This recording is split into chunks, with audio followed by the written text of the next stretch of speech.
Shohei Ohtani was once a crybaby. Looking at him now, it is almost impossible to imagine. The home run king, the two-way phenomenon, his name dominates the headlines every single day. Do you know exactly when he became this monster? Thin as a matchstick, wearing a uniform that seemed too large for him.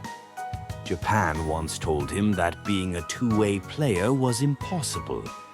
He broke his elbow, knee, and he suffered longer than anyone else. And yet, he kept standing back up. Today, we reveal the full story, how a weeping young boy transformed into the monster that makes the world tremble. The crybaby monster? A rural town in Iwate Prefecture. As the brief northern summer was beginning to stir, a son was born to a father who played corporate league baseball and a mother who was an elite national-level badminton player. A baby boy was born into this family of athletes, Shohei. A large baby weighing nearly 3,500 grams. The nickname given in early childhood to the man who would later shake the world was simply Crybaby. It is inconceivable given his majestic presence today. But deep within those tears, the archetype of a monster was already lurking. In kindergarten, his parents bought him a Harry Potter notebook. Shohei cherished it like a sacred treasure. One day, the corner of the cover peeled just a tiny bit, a blemish so small an adult wouldn't even notice. But to Shohei, it was a catastrophe equivalent to the end of the world.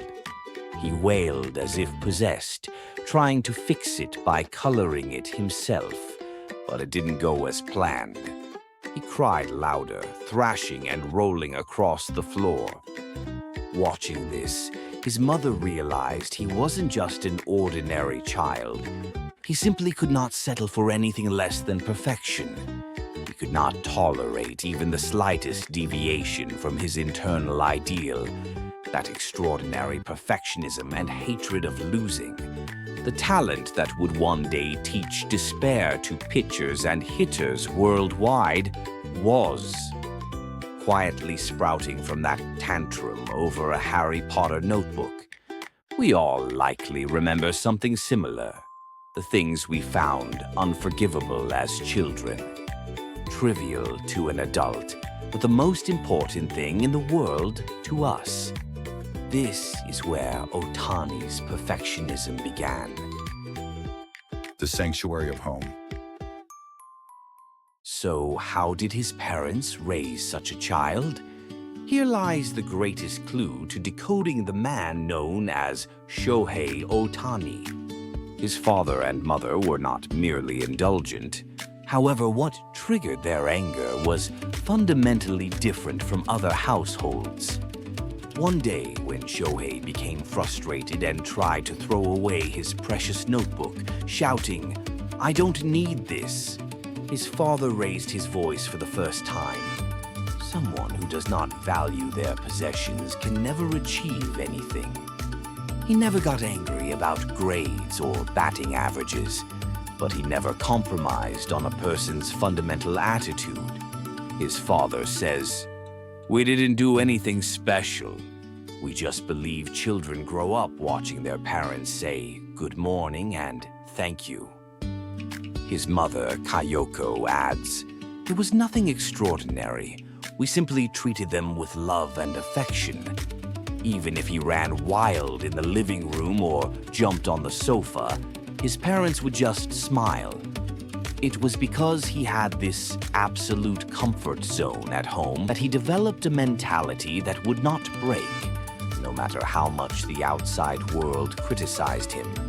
Second grade, the gears of destiny began to turn.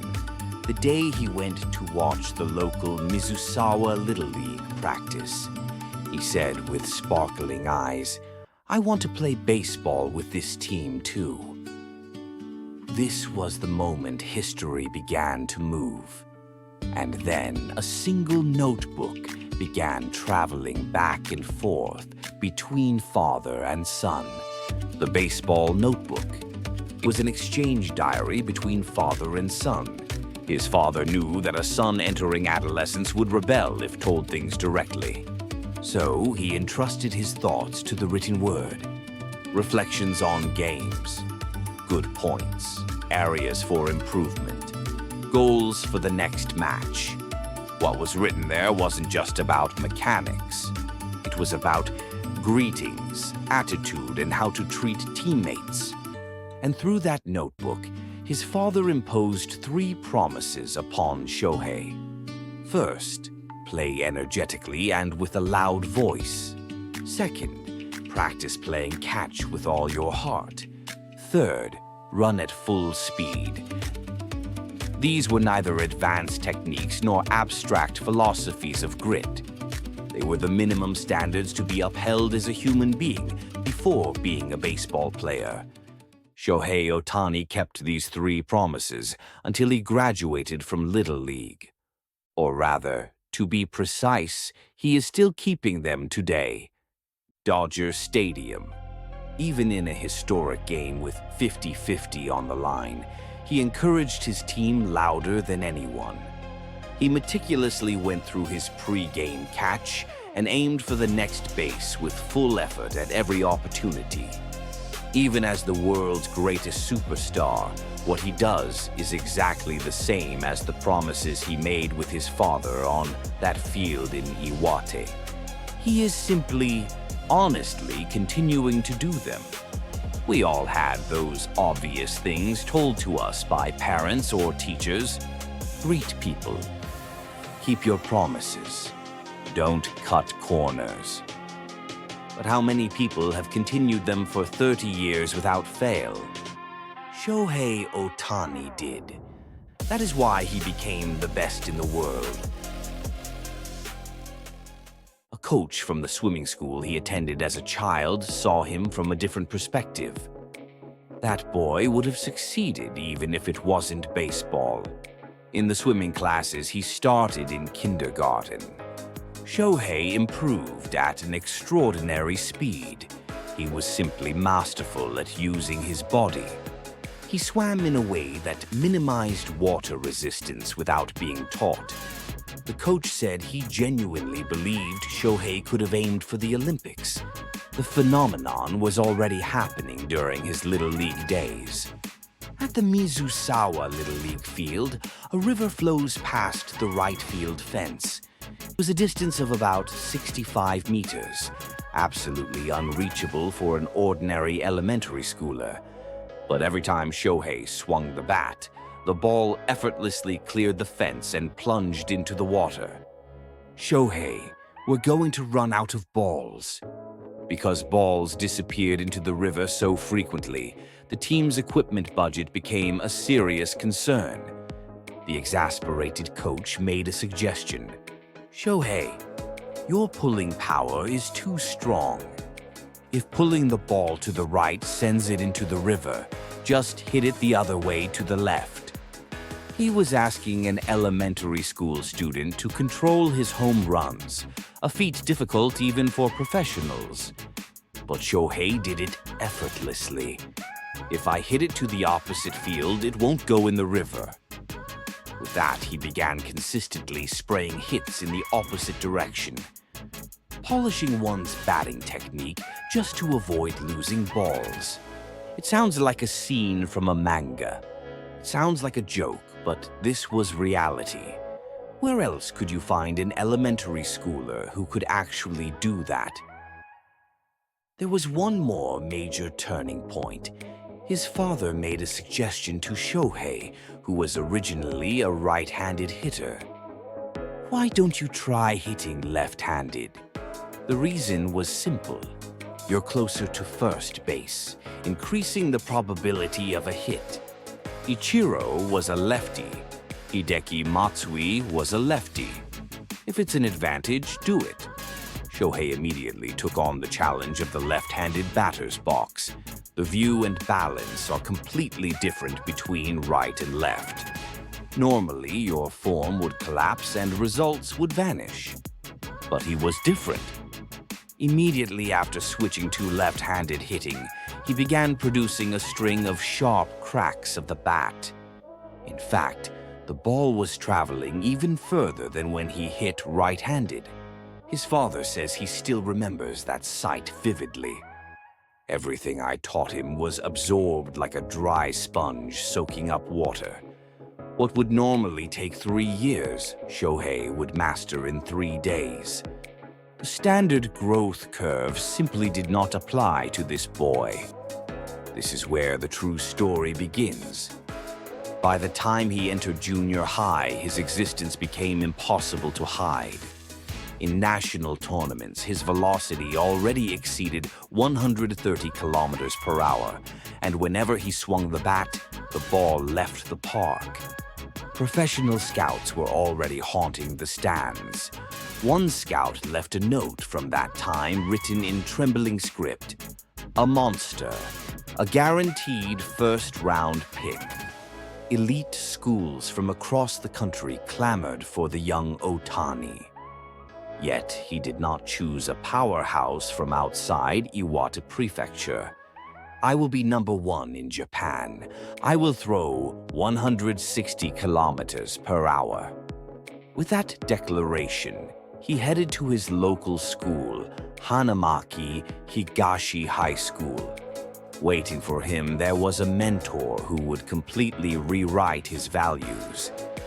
The Hanamaki Higashi tradition, Hell's White Rice.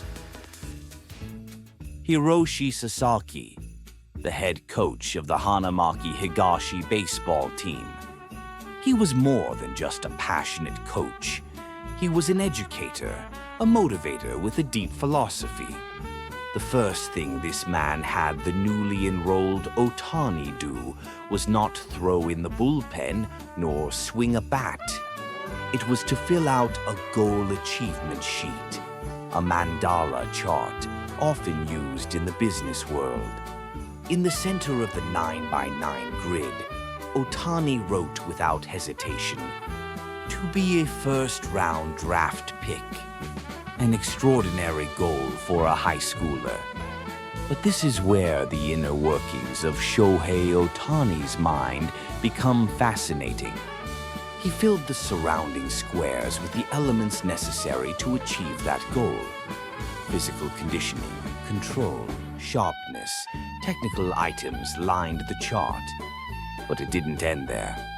Character, mentality, words you won't find in a baseball technical manual were written as a matter of course.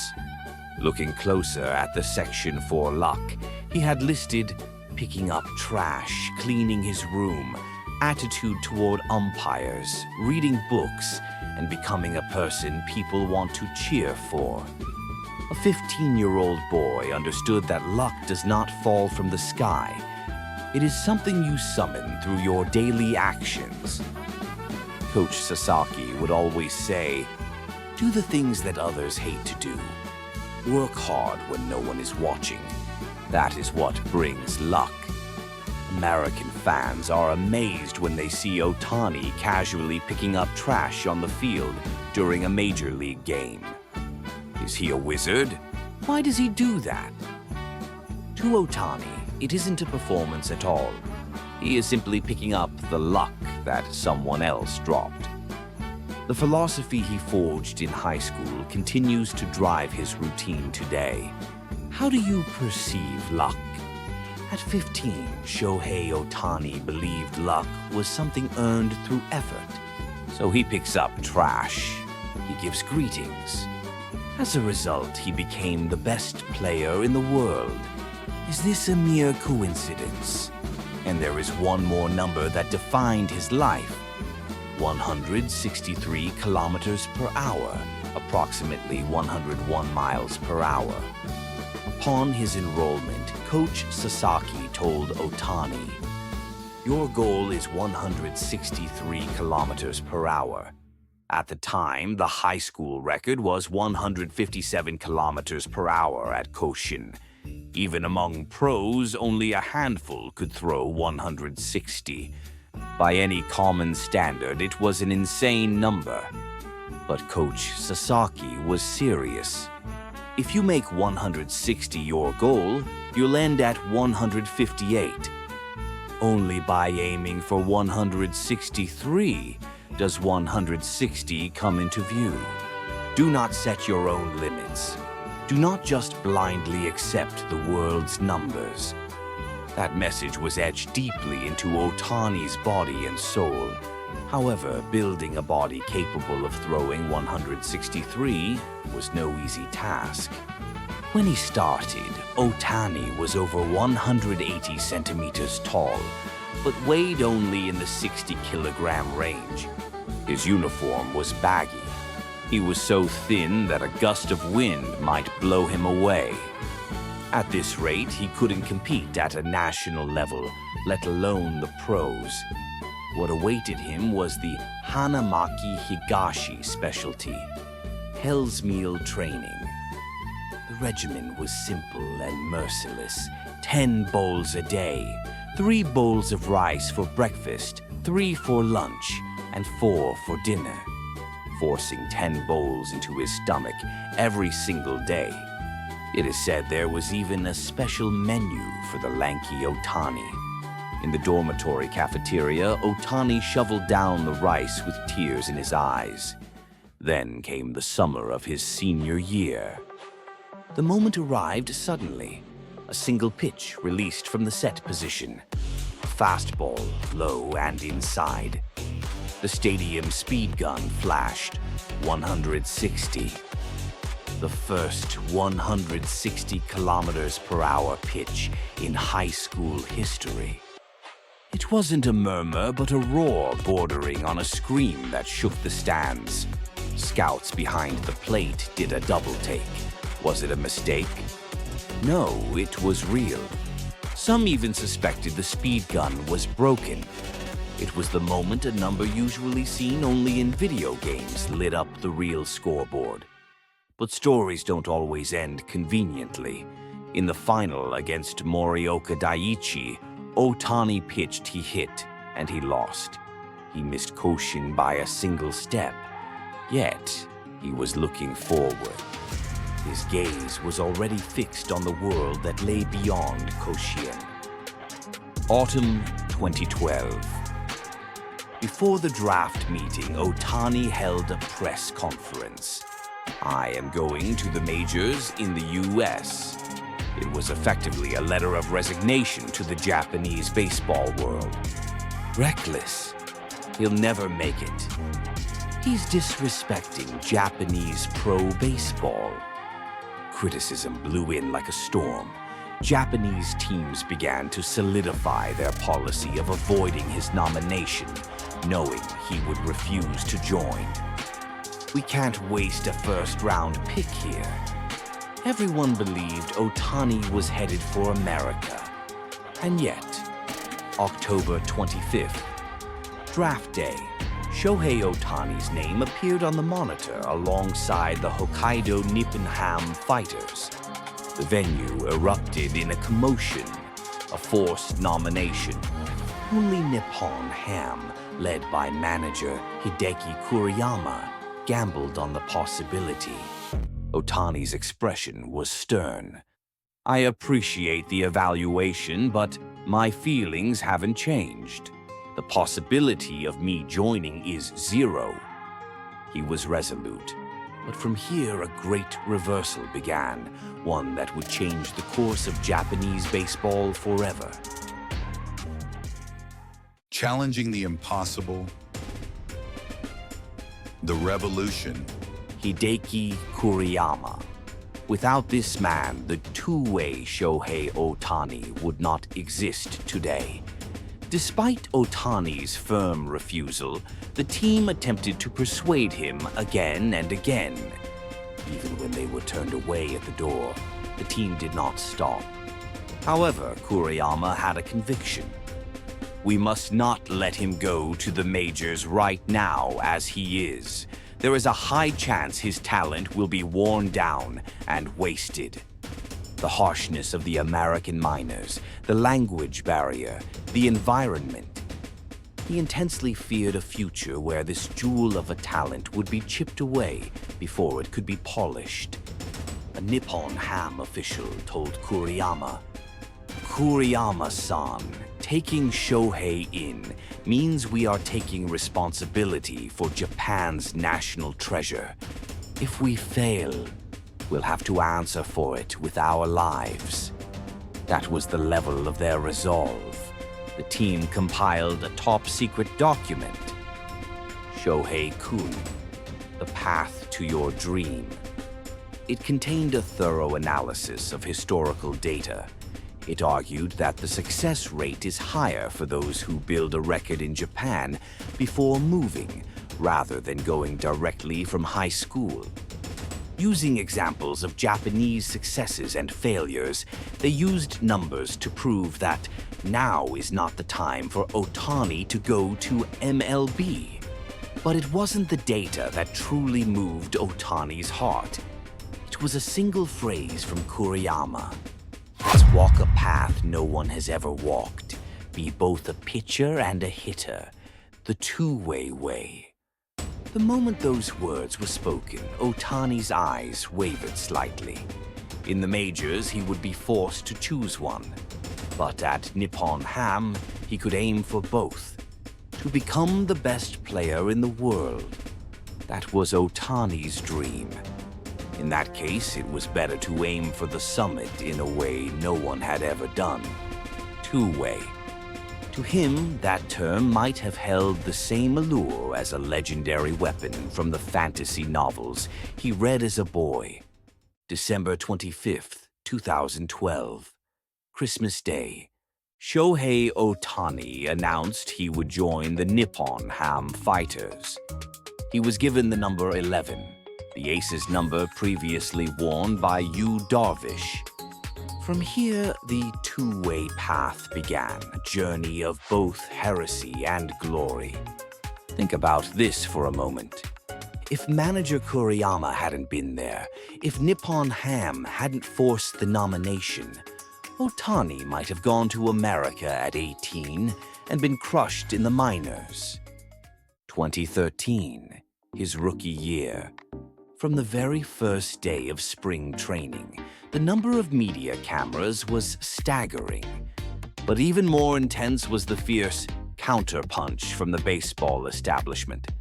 Legends of the Japanese game barked, "If you think pro baseball is a joke, you'll learn that being a two-way player is impossible. He should focus on one thing. He'll be mediocre at both. He'll get injured. He'll be a burden to the team."